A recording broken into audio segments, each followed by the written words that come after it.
Hi friends, எல்லோரும் எப்படி இருக்கீங்க? Welcome back to my channel. இன்னைக்கு ஒயிட் சோயால சூப்பரான டேஸ்டியான ஒரு கிரேவி தான் ரெடி பண்ணேன். அந்த கிரேவியை வந்து நம்ம இட்லி, தோசை, சப்பாத்தி இது எல்லாத்துக்கும் சைடிஷாக யூஸ் பண்ணிக்கலாம்.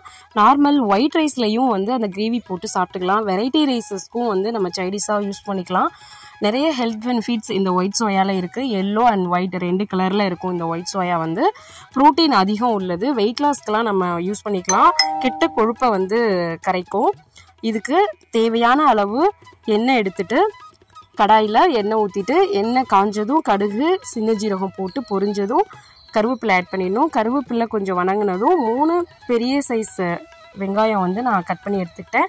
அந்த வெங்காயத்தையும் இதில் ஸ்ப்ரெட் பண்ணிவிட்டு கொஞ்சம் நல்லா வணங்கினதுக்கு அப்புறமா இது கூட வந்து தக்காளி பூண்டெல்லாம் ஆட் பண்ணணும். கொஞ்சம் நேரம் நல்லா வணங்குற வரைக்கும் நம்ம வந்து அப்படியே விட்டுறலாம்.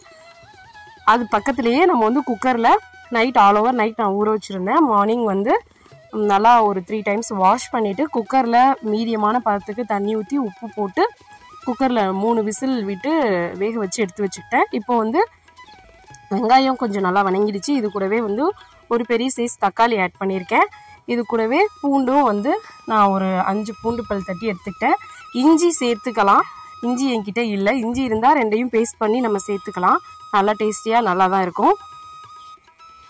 ஸோ இது கூட எல்லாத்தையும் நல்லா வணக்கினதுக்கப்புறம் தக்காளி பூண்டெல்லாம் இது கூட வந்து வேக வச்சு வச்சுருந்த ஒயிட் சோயாவையும் அந்த தண்ணியை ஃபில்ட்ரு பண்ணிடாமல் தண்ணியோடு சேர்த்தே இதில் ஆட் பண்ணிவிட்டு மஞ்சத்தூள் தேவையான அளவு, மல்லித்தூள் தேவையான அளவு, மிளகாத்தூள் தேவையான அளவு, அப்புறம் நான் சிக்கன் மசாலாஸ் நல்ல ஒரு ஸ்மெல் கொடுக்கும், டேஸ்டி கொடுக்கும். அதனால் அதை நான் ஆட் பண்ணியிருக்கேன். கரம் மசாலா தூள் இருந்தால் கரம் மசாலா தூள் நம்ம சேர்த்துக்கலாம், நல்லாயிருக்கும். நான் வந்து தேங்காய் ஆட் பண்ணியிருந்தேன். அது வீடியோ ஷூட் பண்ண மறந்துட்டேன். தேங்காய் வந்து அரை மூடி திருகி எடுத்துக்கிட்டு அது கூட பெரிய ஜீரகம், மிளகு ரெண்டும் கொஞ்சமாக போட்டு பேஸ்ட் பண்ணி எடுத்து அதையும் இது கூட நல்லா மிக்ஸ் பண்ணிவிட்டு இந்த கன்சிஸ்டன்சி வர்ற வரைக்கும் வேக விட்டு நம்ம வந்து ஸ்டவ் ஆஃப் பண்ணி சர்வ் பண்ணால் அவ்வளோ டேஸ்ட்டாக சூப்பராக இருக்கும். தண்ணி பதமாக குருமா டைப்பில் வேணும்னாலும் கொஞ்சம் தண்ணி பதமாக நம்ம ரெடி பண்ணிக்கலாம். இல்லை இந்த மாதிரி கிரேவியாக தண்ணி இல்லாமல் கிரேவி டைப்பாக வேணும்னா தண்ணி நல்லா இழுத்ததுக்கு அப்புறம் இந்த பதம் வந்ததும் நம்ம ஆஃப் பண்ணிடலாம். எப்படி நமக்கு விருப்பமோ அது மாதிரி நம்ம வந்து செஞ்சுக்கலாம். ஆனால் உடம்புக்கு ரொம்ப நல்லது. அட்லீஸ்ட் மாதத்துக்கு ஒரு 2 டைமாவது இந்த சோயா வந்து நம்ம எடுத்துக்கிட்டோன்னா நம்ம வெயிட் லாஸ்க்கும் கெட்ட கொழுப்பை குறைக்கும், நீரிழிவு நோயாளிகளுக்கும் ரொம்ப நல்லது அப்படின்னு சொல்கிறாங்க.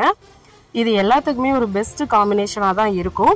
புதுசாக பார்க்குறவங்க கண்டிப்பாக நம்ம சேனல் சப்ஸ்கிரைப் பண்ணிடுங்க. இந்த வீடியோ உங்களுக்கு பிடிச்சிருந்துச்சு அப்படின்னா கண்டிப்பாக லைக் பண்ணுங்கள், மற்றவங்களுக்கும் ஷேர் பண்ணுங்கள். தேங்க்யூ.